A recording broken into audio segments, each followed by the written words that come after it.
The role of the regional office in particular and the High Commissioner, the regional office of the High Commission for Human Rights in doing just that, in making people aware that these are rights and the governments that they have obligations. Well, I think that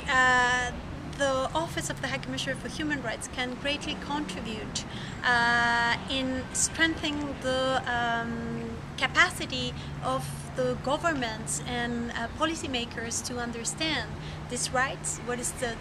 specific content of this right, what are the nature of the state's obligation in regard to economic, social and cultural rights, and also in general to improve the access to human rights education. I think that unfortunately, as a consequence of our history in the region, we also sometimes the population tend to think that human rights are only from one political side of one extreme of the political spectrum, and they don't tend to look at human rights as really going beyond different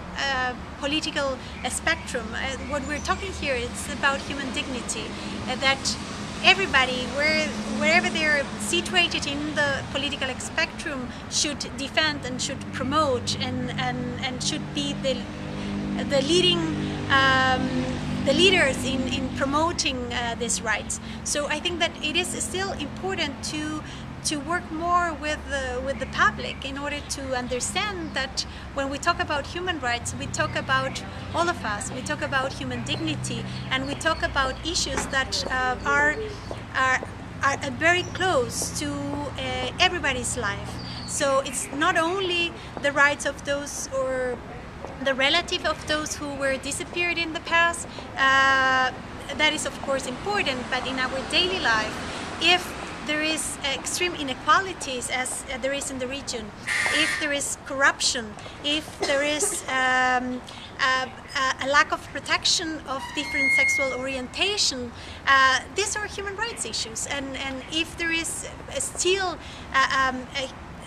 a society in which we discriminate against women, in which women lack of access to work at the same level that men, these are human rights issues. And if we as public, we're not aware of the importance of human rights in our daily life, of each of us, and not only from some group of people that suffer from severe violations in the past, but it is also from today. We're not going to build more egalitarian societies, and we're not going to create societies in which everybody feel inclusive, and we're going to increase and exacerbate the disparities. So it's for everybody to change this mentality, and OHCHR has a great role in trying to provide an enabling environment for this human rights awareness education to improve. Okay.